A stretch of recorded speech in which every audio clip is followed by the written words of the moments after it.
Good morning. Good morning to everybody on Zoom. There's far more of you than there are of us. As you can see, we've got three of us on the committee and Mr. Barnes. We're not going to reach a quorum since we can't count those of you on Zoom, but it's still nice to have you here with us. I want to call the meeting to order, and I don't know that we need a roll call. We've got Joellen and Kelsey and me present, and might as well just get right into the agenda. First, we have minutes to approve from the last meeting in October. Do we have a motion? Can we approve minutes? No, without you a Oh, quorum? no, we can't do that either. All right, You can't you're right. conduct official business. Yeah, that'll have to wait. We can talk about the two policies that are in front of us. And just curious, are we able, do the folks on Zoom, are they able to address us? They can participate, But cannot vote. Right, and we're not going to be taking a vote. We can't do that anyway. So I'd invite any of you online to raise your hand or speak up or something if you've got something to say. The first of the two policies, well, the two are 2421, which is on Career Technical Education Program, which happened to be a good part of the discussion last evening at the school board meeting. And the second one that we'll deal with is public comment on at board meetings. It's back for just a couple of minor questions that have arisen. Why don't we start with career technical education? Good morning, Kenny. Good morning, everybody. So this was presented at the last GPA committee meeting, and the committee gave us some really good feedback. We kind of did a first pass with the group, and then this second draft incorporates some of that feedback. In particular, Dr. Pierce mentioned the district equity policy, which we included per Board of Education Policy 2260, just right underneath the introductory sentence. We include the language that equal educational opportunities in all CT programs shall be available to all students without regard to the protected classes, age, unless age is a factor necessary to the normal operation or the achievement of any legitimate objective of the program or activity, place of residence, etc.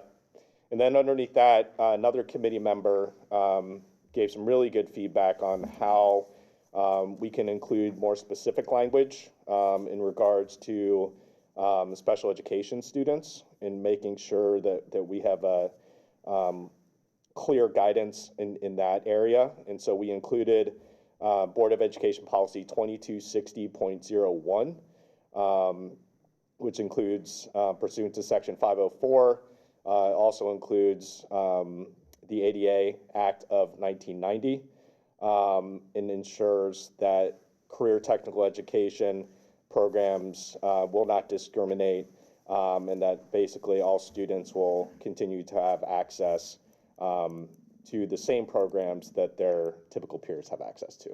So we included both of those points, and then I think the committee did not have any other issue with some of the language that we either omitted or added during the first pass. And so that's kind of where we are at. And I think Ed O'Reilly is on the line. Ed, I didn't know if you wanted to add anything in on that summary.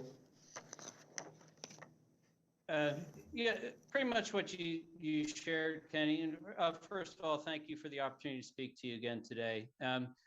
You know, the points brought up last time about ensuring access for all for protected groups and ensuring that we certainly meet the needs of our special needs students. It made sense to us to, you know, state policy that's already in place that covers those, but include this in this policy so it's crystal clear to everybody that these opportunities are for all students. And we also talked to Dr. Blue and got her feedback and perspective in making sure that the language in 2421 aligns to her office's work in regards to district-wide equity. Very good.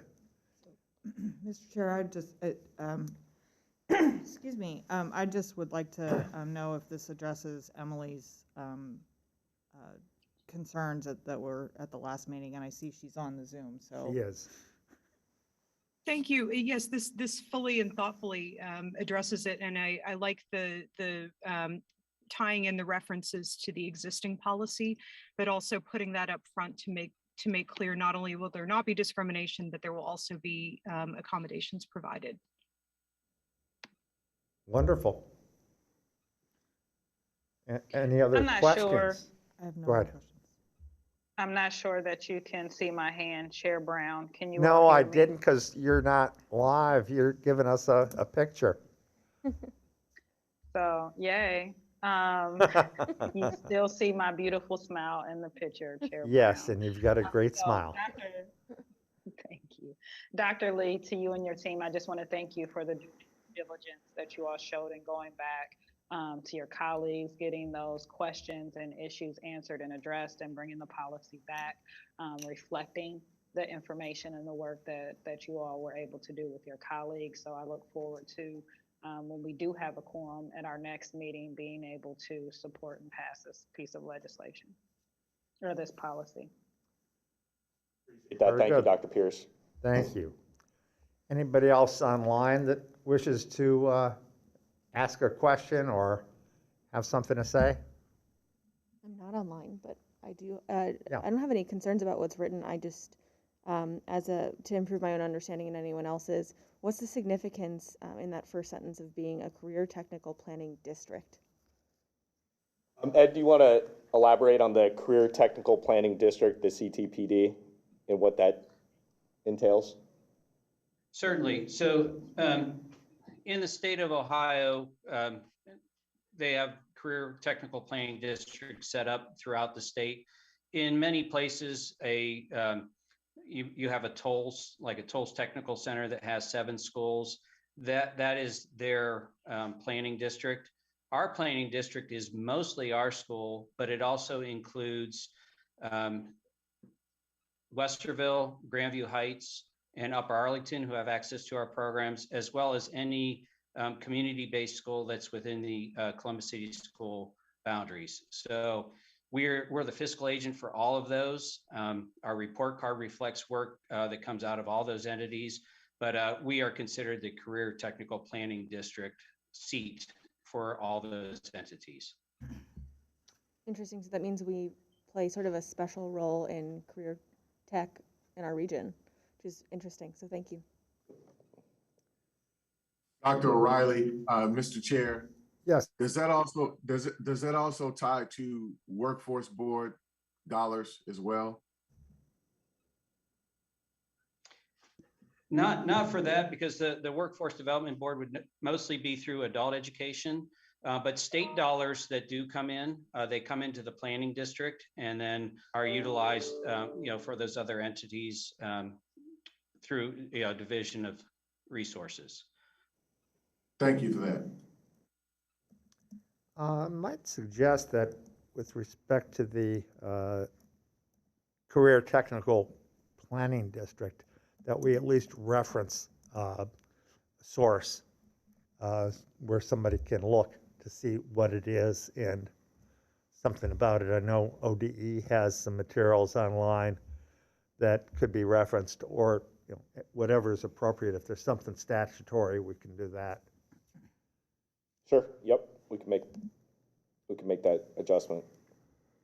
Some additional questions by anyone I don't have a question, or but I comments? do have a comment. Yeah. It's really not related to the policy, but knowing that this was going to be on the agenda, I wanted to highlight very quickly that the Fort Hayes Film and Television Production Program from 2020 has a PSA that was done by students that is nominated for a National High School Emmy.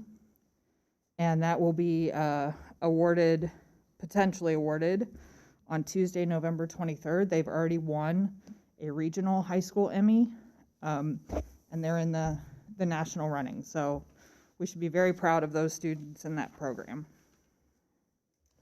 That's great. Very good to hear. For the recognition of a program, I think it really speaks to the importance of career technical education and the impact it can have on our students. You know, national recognition like that is something that students will take with them for the rest of their lives. And who knows, we could, you know, in that program, you know, be having an impact and an influence on the next generation of news anchors and broadcasters and film producers. And so that's really exciting. That's great. It's really good to hear, and I suspect we'll hear about that at the next regular board meeting as well. Anything else from anybody? Comments? If not, this is now teed up for approval at our next meeting, which will be December 9th. Thank you. Thank you. Thank you, Ed. You're certainly welcome, and thank you for the feedback. Let's see, the next policy back for review is the policy on public comment at board meetings. This one has been discussed for a number of months now. And I believe that we now have a version that addresses the various questions that have arisen. The suggestion is to add just the one line in the third paragraph where somebody can request accommodations, including language interpreters to assist them if they're going to speak. No other changes, and I believe that, were there any other questions or comments that need to be addressed?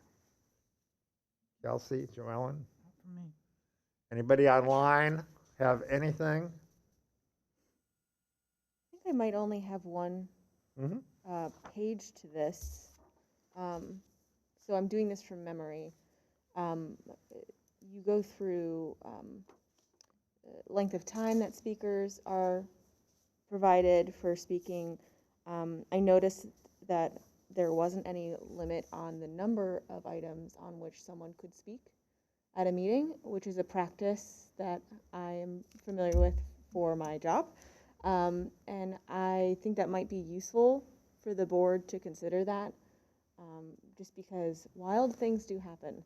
And that might be helpful to ensure that we're prioritizing time at board meetings for the most voices from the public, as opposed to several speaking opportunities from one person. So that was just my one suggestion on something else to consider. How does the city deal with that? So at the rules of speaking, you'd get three minutes to speak, and just like it can be waived by the board, these rules, the same thing happens at city council, but one of the upfront rules is that you may only speak on a maximum of 2 items on the agenda. Okay. To my knowledge, and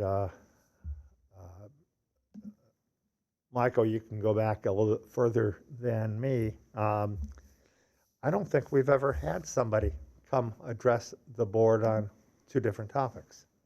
or more.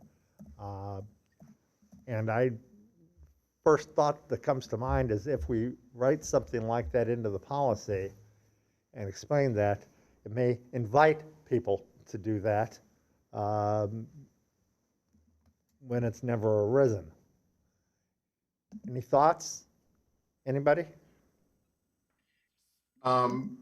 That's an interesting point of view um, in terms of adding that to the policy. Ultimately, I don't necessarily see anything wrong with that. I see it managed in a couple of ways. One is that each speaker has the opportunity to only speak for 3 minutes, whether it's one topic or the other. In addition to that, we have a 30-minute time limit period allotted to public commentary. So I'm not necessarily averse to it. I've not really experienced folks coming in talking about multiple topics. I mean, they do, they interweave multiple issues in their commentary about something that typically is about one board agenda or an off item. But I see the 3-minute time limit and the 30-minute time limit overall as something that manages that issue. They certainly also have the opportunity via the policy to address the superintendent and the board for any issue in multiple ways. Again, to even speak to that concern that Emily had some time ago about how do we address a issue of emergency or an issue of ongoing, perpetual kind of matters. They still have the opportunity to address in person, address online, address in any number of ways to get the response that they need. Thank you. I saw Emily's hand. Oh, my two comments on that are, I think if it's not broken, then maybe it doesn't need to be fixed in terms of addressing more than one topic. But also, I just wanted to commend the board on in a time when other school boards are not managing public comment in a way that everybody feels safe to make their voice heard. This policy seems to elevate more thoughtful discussion while also making sure that everyone is aware of the rules and everyone has the opportunity to speak on matters of public concern. I think the most important feature is deciding in advance and requesting the time to speak. And then also that time limit, and then finally the decorum requirements as well. And I think that all of those together mean that you're going to get more thoughtful comments and less open mic night angry ranting that other districts, including in our community, have actually been seeing. So I think that the existing policy as written with the additional accommodation piece should be continued. If I can ask very quickly, Mr. Chair, Mr. Barnes, do we give, what is our process of informing prospective speakers about, what our policy is on this? Do we give that to them once they sign up to speak, call in to speak? When did we give them to that? I know that we give forward of what the rules are generally before they speak right there at the meeting. But how do we inform them prior to the meeting? Yes, I believe that when a speaker notifies the district that the speaker intends to speak, the speaker is then notified of the process, the rules behind speaking. Okay.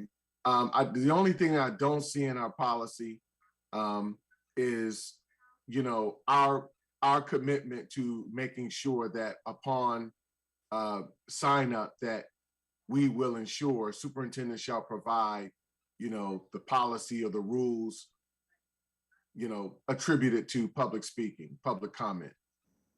Yeah, speakers are advised. Right. Policies say that. No, it's not in the policy. Okay, so to me, that's, if there's one thing that's missing, to me, that would just be the cherry on top. That the board shall appoint the superintendent to advise, prospective, speakers on rules around public comment, or, policy of public comment, something to that effect. I think that's the only thing that really needs to be added. Anybody else have thoughts on that? I agree. I agree with Board Member Cole that would be a beneficial statement to add to this policy. Sounds good. Sounds good. I do have one item, and I don't know that we'll do anything with it or do anything in the policy. But one of the things that I've not liked from the time that I first got on the board, and even a bit before, is the way speakers start out by trying to name a whole bunch of people, some of whom, like Stan Bohorik, have names that are hard for them to pronounce. I see no point in doing that. Speaker can just come up and start talking when invited to do so, or address the board. But I wouldn't mind doing away with that practice. Anybody have thoughts about that? Both, as to the wisdom of having or not having that occur, and with respect to the policy. Emily. I wonder if that might be a practice carried over if folks have testified in other places like the State House. Maybe that could be something where the board or the district wants to give, sort of tips for effective advocacy or something like that to empower people to just jump in and make their point, rather than feel like they have to follow this rigid set of rules that might not be familiar to ordinary families and parents and kids. Yeah, that's where my thinking is. Board James? Committee Chair, I think Emily Ms. White is absolutely correct that it's generally a carryover from other entities. And I believe that the rule was in place during all in-person meetings, and there is a script that's on the podium for the speakers to look at so that they don't have to think about the names. And so it may just be a matter of revising the script that's set forth before the podium. Go ahead. If I may, thank you, Mr. Chair. I personally see value in such decorum. I do. You are coming before an official body, a body politic, and addressing its leadership. I think it's important. I think it's important to maintain that. My thought is also, some things put you in the mindset of coming with a measure of civility. When you know you have to approach a body politic, a certain situation under formal conditions, right? It gives you a sense of, okay, there's a seriousness here. There's a requirement for decorum. There's a way in which I must present myself. To me, it just reinforces our policy and what we expect of ourselves as board members, as community folks who come before us to speak to us. I think it's very helpful. I think it's just another part of our culture, whether it's carryover or not, that helps establish the conditions of how we dialogue with each other. I think it's important. I don't necessarily want to take it away. I agree with Mr. Barnes that if we can certainly make sure that there's a script available that gives them the names of everybody. Mr. Bohorik, God bless him, has had his name butchered since he started with us, and he has dealt with it quite gracefully.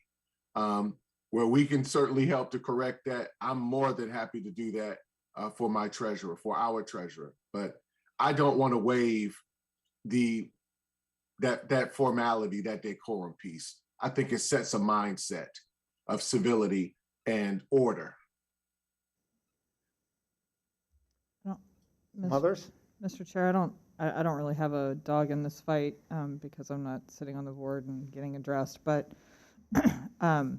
if the board continues that practice, I would suggest that the clock not start running on the speakers until after they have gotten through the myriad of names that they are going to have to name. So I don't think that 35 seconds of stating the names of everybody sitting at the table should count against them in their 3-minute time limit. Well, I certainly agree with that. I think that, at least my view, is that many of the folks that come before us have not done it before, or they don't do it very often, and it's an intimidating setup to come into a room like this one and come up to a podium and address the entire room. And I think, as it's intimidating enough, I think that particular ordeal, and I think it is an ordeal, is just going to be, furthering people being tense, being worried about pronouncing or not pronouncing the names correctly, getting them all or leaving somebody out. When what I think we'd all rather hear about is the substance of what they have to say.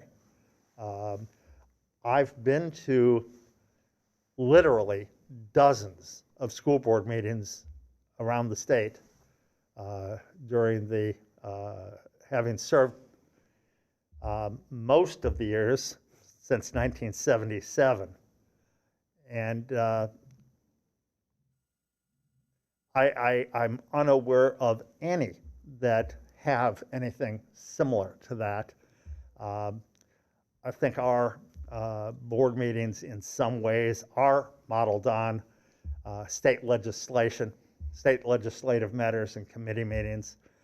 In fact, the way in which speaker addresses the chair or the president to another person and there's not direct conversation is odd to me. And I think that if what we stress is civility and that people understand that's our expectation of civility, and let's talk about what they have to talk about. But it's ultimately a question for the board as a whole. If I may, and I certainly appreciate your comments. You've brought this up since you've been on the board. There's nothing stopping a public commenter the opportunity of just saying, members of the board, superintendent, treasurer, thank you for this opportunity, yada, yada, yada. It doesn't have to be as formal as mention everybody's name. It's just mentioning the roles and entities that you're speaking to at the table. That's it. Nothing stopping folks from just saying members of the board, superintendent, Mr. Treasurer, and then going on with their comments. But again, I really think it's important that we do not water down our role as policymakers, our work and what we do, and more importantly, the expectation that you're coming before a board that's doing formal work. You must then speak formally. Now, I just think that that's appropriate and necessary. I hear you. Thank you. Anybody else? Chairman Brown, this is Lois Carson. Yes, I thought I saw you ready to speak.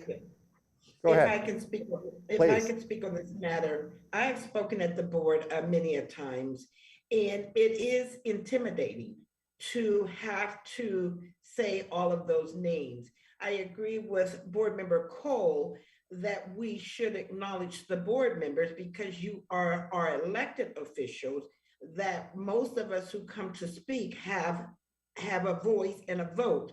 But I do not feel we should have to address the staff in that manner because they're not elected officials, they're appointed and employees of the district. No disrespect to any of the staff, but we are technically coming to speak to the board, not the staff.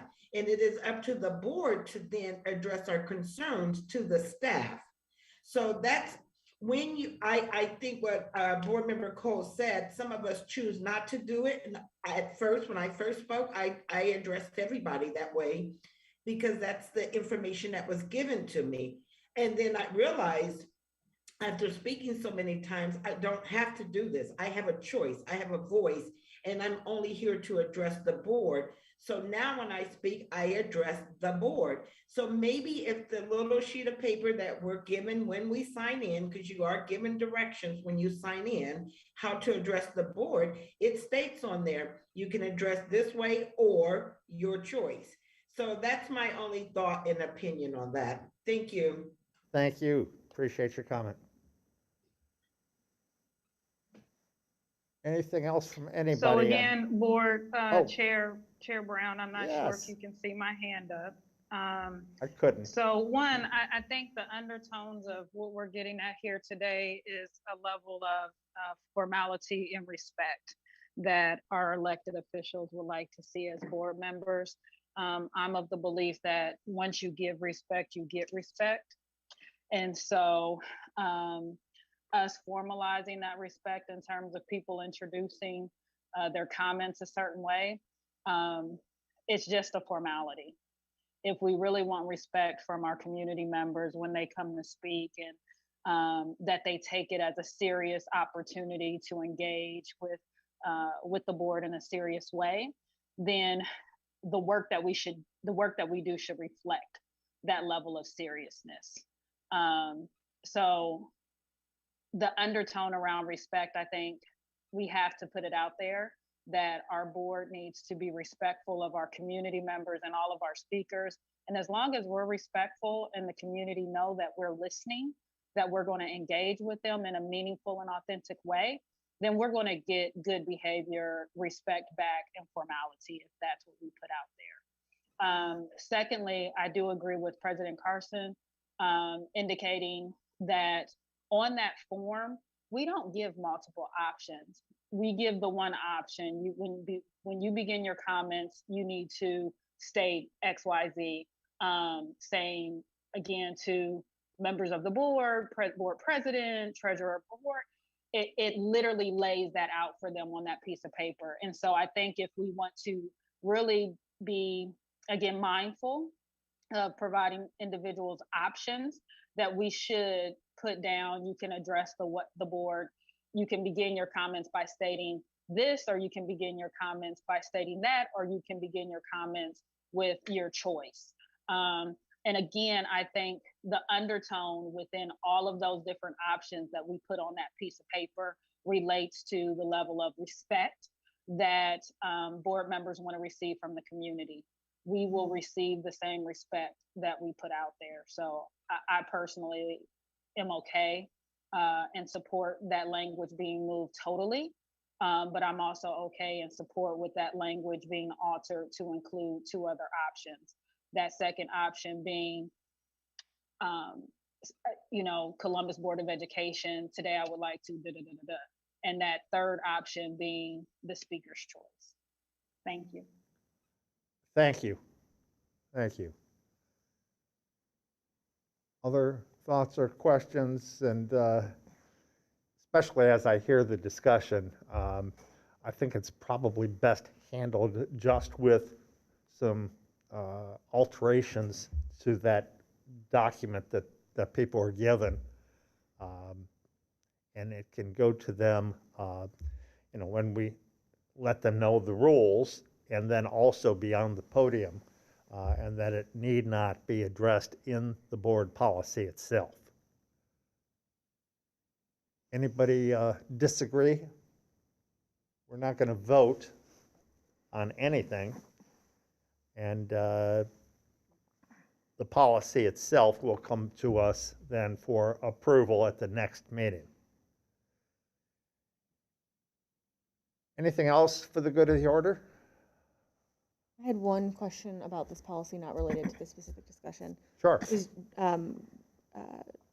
on the section about being able to request accommodations, including language interpretation, as long as you get it in by 3:30 on the day of the meeting. I just wanted to know if is that practicable for the district? Can you arrange an interpreter in that amount of time? I'm not sure what other accommodations someone might request, but I just wanted to do a gut check with all of you. Can you deliver on that? Well, at least to date, I've not heard from anybody on the staff suggesting that they would have an issue doing that, but it's certainly worth double checking that. Mr. Barnes, if you would follow up on that with staff and just make sure that everybody's fine with the time. I know many of the interpretation Chairman, if I services. may, Yes. during our actual meeting, we discussed that. We raised that issue with Superintendent Dr. Dixon. And if I recall, my comments specifically encouraged the district, our administrators, to make sure that we do have those interpreters on hand. We're a very diverse community. Our district is extremely diverse. We should have interpreters ready to go, not only for our board meetings, but also for our school events and programs. And so what that means is we're going to have to work harder to enter into relationships and partnerships with organizations and individuals that can provide these services. In no way should our immediate hesitation around whether or not those services are available at this point hinder our urgency to gear up to ensure that those services are available so that our community can engage and participate in our governance in our meetings. Thank you. I'll close it with a foundation and comment that, the superintendent concurred with that message, and, I'm sure has mandated the staff, but I think just a nailing home of that this is a priority for us and for our community to the superintendent. I think that'll close the deal. But there are quite a number of services that during meetings are actually provided to date. But let's just reiterate to the superintendent that this is a priority. Sounds good to me. Anybody have anything else before we adjourn? Hearing nothing, just want to remind you all, because again, we didn't have a quorum today. We meet on the second Thursday of every month at 8:30 in the morning here. The next meeting is on December 9th. And then the following meetings would be January 13th and February 10th. I know that the December meeting I will not be in attendance. It falls during a long planned vacation for me. So we'll make arrangements to cover that. And with that, we're adjourned. Thank you.